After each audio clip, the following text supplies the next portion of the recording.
वैसे आप शायर हैं और शायर जो है वो लतीफ़ जज्बात की तर्जुमानी करता है। आपके नज़दीक बुनियादी तौर पर शायरी क्या है? मेरे नज़दीक किसी ने एक नज़्म थी किसी की, कथारसिस क्या है। तो उसे कहता क्या तुमने कैटरपिलर को तितली बनते देखा है।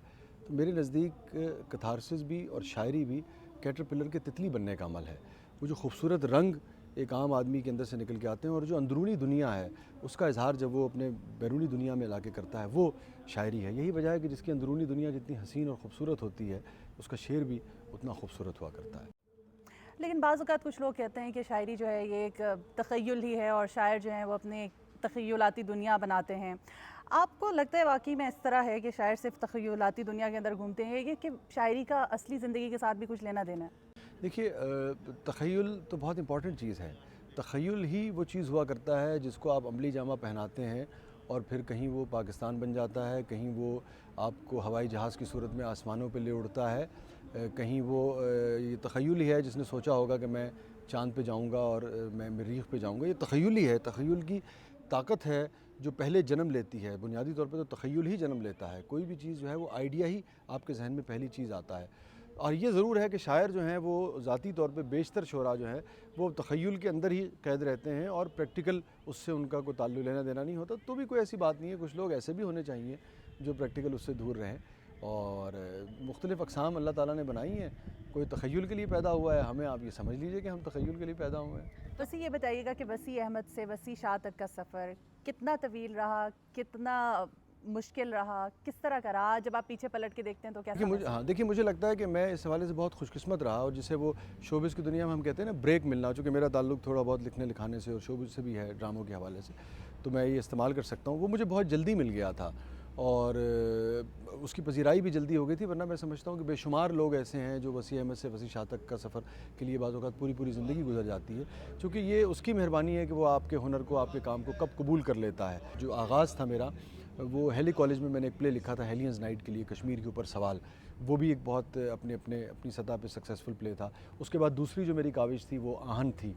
उसको भी ठीक है, थोड़ी बहुत कुछ भाग दौड़ हमने की थी उसके लिए, लेकिन कोई मेजर तकलीफ़ का सामना हमें नहीं हुआ। अब ये तो मुमकिन नहीं है कि बिल्कुल आप हिल के पानी भी ना पिएँ, ये तो पॉसिबल नहीं है दुनिया में। लेकिन जिसे आप जेन्युइन कहते हैं कि सोबतों से गुज़रना या मुश्किल होना या तो, और फिर ये है कि मुझे बहुत कमाल के लोग मिले। तो मैं इस हवाले से बहुत खुशकिस्मत रहा कि बेहतरीन लोग मुझे दस्तयाब हुए जिन्होंने मेरी सलाहियतों को बाहर लाने में और उनको यानी कि उनके ज़रिए काम लेने में बहुत मदद की। वालदा के लिए लिखी थी वो नज़्म, आप सबकी माँओं के नाम और जितनी माएँ यहाँ बैठी हैं उनके नाम। ये कामयाबियाँ इज़्ज़त ये नाम तुमसे है, ये कामयाबियाँ इज़्ज़त ये नाम तुमसे है, खुदा ने जो भी दिया है मकाम तुमसे है।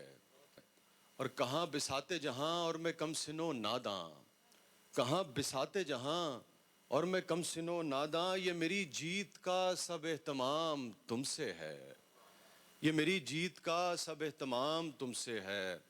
और जहाँ जहाँ है मेरी दुश्मनी सबब मैं हूँ, जहाँ जहाँ है मेरी दुश्मनी सबब मैं हूँ, जहाँ जहाँ है मेरा एहतराम तुमसे है। जैसा कि आपने कहा कि बाज़ लोग, जैसे आप खुश नसीब रहे कि आपको एक ब्रेक मिल गया। बाज़ औक़ात ये भी शिकायत की जाती है कि बहुत सारे अच्छे शोरा भी हैं और वो नौजवान नस्ल में भी काफ़ी अच्छे शेर कहने वाले हैं, लेकिन वो सामने नहीं उस तरह से आ पाते जिस तरह से जैसे आपका नाम है, कुछ और हमारे मुल्क में शोरा हैं। आपको लगता है कि क्या शायरी के अंदर ब्रेक मिलना ज़रूरी है? देखिए मैं इससे इसलिए नहीं है कि मैं निस्बतन कह सकते हैं कि थोड़े बहुत कामयाब शुरा में हम शामिल होते हैं, मैं इसलिए नहीं कह रहा। लेकिन मुझे लगता है कि छुपा नहीं करता। मिसाल के तौर पे रेशमा को कौन ढूंढ के लाया है, नसीबो लाल को कौन लेके आया है, शकीब जलाली को आज हम पढ़ते हैं, मजीद अपने साहिवाल से बहुत कम निकला करते थे, मजीद साहब को आज हम पढ़ते हैं, हम उन्हें जानते हैं, लोग भी जानते हैं। देखिए मुझे लगता है कि शायरी या किसी भी फ़नकार का जो हुनर है वो खुशबू की तरह होता है, और जब वो गुलाब पूरी तरह या फूल पूरी तरीके से खिलता है तो ये मुमकिन नहीं है कि फ़िज़ा में उसकी खुशबू जो है उसको कोई रोक सके। वैसे आपने बहुत सारी असनाफ़ के अंदर काम किया है, ड्रामा नवीसी भी की है आपने, शायरी भी की है, नसर निगारी भी की है। आपको ख़ुद इसमें सबसे ज़्यादा क्या काम करना पसंद है? शायरी। लेकिन आपको लगता नहीं कि अब आपकी शायरी जो है वो ड्रामा नवीसी की निस्बत थोड़ी कम हो गई है? हाँ, थोड़ी सी कम हुई है, लेकिन इतना नहीं है, चूँकि मेरे साथ एक गुड लक कह लीजिए, बैड लक कह लीजिए, अच्छा लिखा, बुरा लिखा, लेकिन मैंने कभी ज़ोर दे के नहीं लिखा।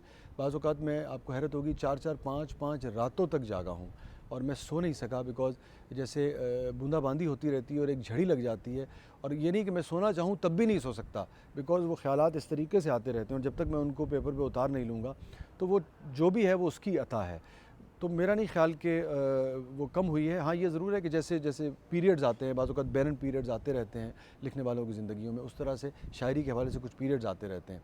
लेकिन शायरी का तो कोई महज नहीं, ये तो ज़िंदगी के सफ़र में कोई आसमानी किस्म की चीज़ है, इस जैसी तो चीज़ कोई हो ही नहीं सकती। वसी वॉइस ऑफ अमेरिका से गुफ्तगू के लिए बहुत शुक्रिया। Thank you very much.